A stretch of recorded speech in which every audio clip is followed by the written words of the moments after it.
औज़ुबिल्लाहि मिनश्शैतानिर्रजीम बिस्मिल्लाहिर्रहमानिर्रहीम।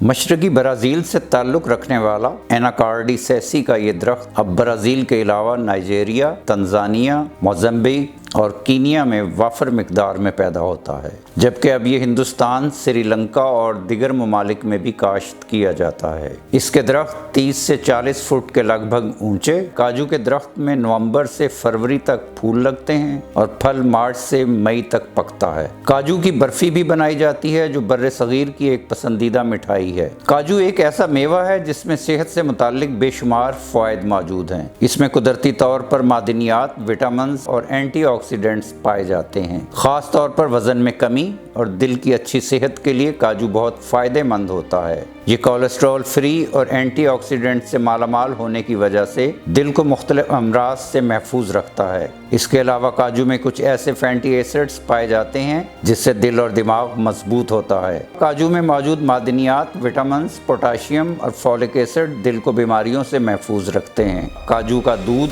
जिल्द के लिए इंतहाई फ़ायदेमंद है। ये दूध जिल्द को सूरज से होने वाले नुकसान से तहफ़्फ़ुज़ देता है। काजू में ऐसे एंटीऑक्सीडेंट पाए जाते हैं जिनकी बदौलत ट्यूमर और कैंसर के खात्मे में मदद मिलती है। काजू ग़िज़ाई आयरन का एक बहुत अच्छा ज़रिया है जो जिस्म में ऑक्सीजन ले जाने और मुदाफ़ती निज़ाम के काम में मदद फराहम करता है। खुराक में आयरन की कमी से थकावट, खून की कमी और इन्फेक्शन का ख़तरा बढ़ सकता है। काजू से वज़न कम करना बहुत ही आसान है। इसके लिए बस ज़रूरी ये है कि रोज़ाना अपनी ग़िज़ा में काजू को शामिल कर लिया जाए। जिस तरह कैल्शियम हड्डियों को मजबूत करता है, इसी तरह काजू में पाया जाने वाला तांबा और मैग्नीशियम भी मजबूत हड्डियों के लिए बेहद मुफीद है। इसके अलावा रोज़ाना की बुनियाद पर काजू खाने से आपकी हड्डियाँ बहुत सी बीमारियों से बच सकती हैं। अगर आप रोज़ाना काजू को अपनी ग़िज़ा में शामिल करें तो आप मोतिया जैसे मर्ज से भी बच सकते हैं। इसके अलावा काजू आंखों की बीनाई को बेहतर बनाता है। काजू में ट्रिप्टोफैन नामी एक कीमियाई अंसर पाया जाता है जो हमारे मूड को काबू में रखता है। इसकी मौजूदगी से हमारा ज़हनी दबाव कम होता है। इसके इस्तेमाल से अच्छी नींद आती है। कई ऐसी अद्वियात जो डिप्रेशन को कम करने के लिए बनाई जाती हैं, उनमें काजू की कुछ न कुछ मिकदार ज़रूर मौजूद होती है। इसके मग़ज़ का मुरब्बा दिलो दिमाग के लिए ताकतवर है। हाई ब्लड प्रेशर के मरीज़ को नमकीन काजू खाने से परहेज़ करना चाहिए। नाज़रीन, काजू और दिगर खालिस व मियारी अशिया ख़रीदने के लिए www.chiltanpure.com पर तशरीफ़ लाएँ और मालूमाती वीडियोज़ तक बर वक्त रसाई के लिए हमारे चैनल को ज़रूर सब्सक्राइब करें। नाज़रीन, ये वीडियो आम मालूमात के लिए है। इस हवाले से अपने डॉक्टर से भी ज़रूर मशवरा लें।